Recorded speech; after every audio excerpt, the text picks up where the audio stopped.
খুব সহজেই মাত্র 10 মিনিটে বানিয়ে নিতে পারেন সুজি আর পাউরুটি দিয়ে দারুণ একটা মজাদার ডেজার্ট। আসসালামু আলাইকুম everyone, welcome to Jui kitchen. আজকে আমি বানাবো ব্রেড মালাই রোল। আশা করছি আপনারা হয়তো দেখেই বুঝতেই পারছেন যে মালাই রোলগুলো কতটা সফট আর নরম তুলতুলে হয়েছে। মুখে দিলেই কিন্তু একেবারে মুখের সাথে মিলিয়ে যাবে এই মালাই রোলগুলো। আশা করছি আজকের এই রেসিপিটি আপনাদের ভালো লাগবে। আর এরকম নতুন সমস্ত রেসিপি পেতে আমার চ্যানেলটিকে সাবস্ক্রাইব করে রাখবেন আর পাশে থাকা বেল আইকনটি অন করে রাখবেন। প্রথমেই আমি মালাইটা তৈরি করে নিচ্ছি। একটা প্যানে নিয়ে নিচ্ছি 2 কাপ লিকুইড দুধ। মালাই তৈরি করার জন্য দুধটাকে অনেক জাল দিয়ে দুধটাকে ঘন করে নিতে হয়। যেহেতু আমাদের কাছে অত সময় নেই তাই শর্টকাট ভাবে দুধটাকে ঘন করে নিব।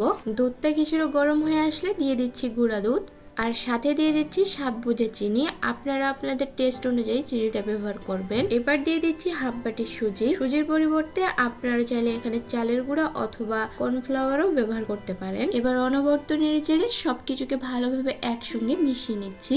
যেহেতু আমি এখানে সুজি দিয়েছি তাই মালাইটা খুব দ্রুত ঘন হতে শুরু করবে। মালাইটা ঘন হওয়া শুরু হওয়ার পর কিন্তু নাড়াচাড়া বন্ধ করা যাবে না, অনবরত নাড়তে থাকতে হবে। এখানে আমি একটা ঘন মালাই তৈরি করে নিব। মালাইটা যখন এরকম ঘন হয়ে গেছে তখন এখানে আমি দিয়ে দিচ্ছি 1 চা চামচ কাজু বাদাম কুচি। সুন্দর একটা ফ্লেভারের জন্য দিয়ে দিচ্ছি হাফ চা চামচ এলাচ গুঁড়ো। আপনারা চাইলে এখানে কাঠবাদাম পেস্তা বাদামও ব্যবহার করতে পারেন। সবকিছুকে খুব ভালোভাবে মিশিয়ে নিচ্ছি। দেখতে পাচ্ছেন এই মালাইটা কিন্তু একদমই ঘন হয়ে গেছে। এবার আমি এখানে দিয়ে দিচ্ছি 1 চা চামচ ঘি। শেষে ঘিটা দেওয়ার কারণে কিন্তু এই মালাইটার মধ্যে সুন্দর একটা ঘিয়ের ফ্লেভার থাকবে। ঘিটা দেওয়ার পর কিছুক্ষণ নেড়ে চেড়ে নিলেই দেখতে পাবেন মালাইটা প্যানের গা থেকে ছেড়ে আসছে। তার মানে আমাদের মালাইটা হয়ে গেছে। এবার চুলা থেকে নামিয়ে সঙ্গে সঙ্গে আমি একটা অন্য পাত্রে নিয়ে নেব। এখানে আমি কয়েক পিস ব্রেড নিয়েছি। যতগুলো রোল তৈরি করবেন ঠিক ততগুলি ব্রেড নিতে হবে। এবার এখানে 1 পিস ব্রেড নিয়ে ব্রেডটাকে আমি বেলে নিচ্ছি। বেলে নেওয়ার পর দেখতেই পাচ্ছেন ব্রেডটা ঠিক এরকম হয়েছে। এবার বেলে নেওয়া ব্রেডটার আমি 4-5টা এইভাবে কেটে ব্রাউন অংশটা বাদ দিয়ে দেব। এইভাবে করে সবগুলোকে আমি বেলে কেটে নিয়েছি। এবার আমি রোলগুলো তৈরি করে নিব। রেডি করে রাখা ব্রেড থেকে আমি 1 পিস ব্রেড নিয়ে নিয়েছি। এরপরে এর মধ্যে দিয়ে দিচ্ছি রেডি করে রাখা মালাইটা। তারপরে এটাকে আমি রোল রোল করে ঘুরিয়ে নিয়েছি। এভাবে আমি সবকটাকে তৈরি করে নিয়েছি। মালের ফিলিং দিয়ে সবকটা রোল তৈরি করে রোলগুলোকে আমি সাইডে রেখে দিচ্ছি। এবার রোলগুলোকে দুধে ভেজানোর জন্য আমি দুধটাকে রেডি করে নিব।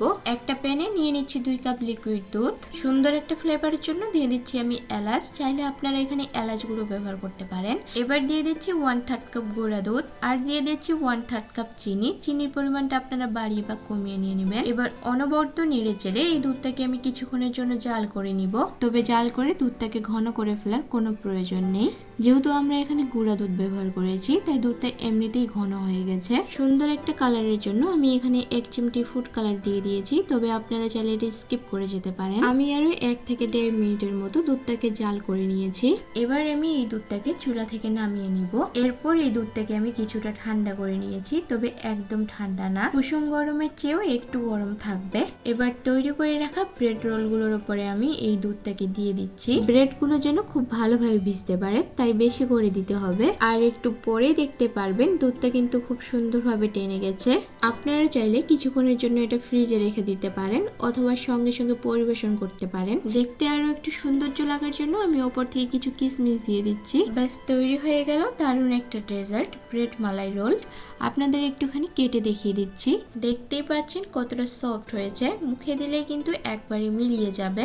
আশা করছি আমার আজকের রেসিপি আপনাদের ভালো লেগেছে।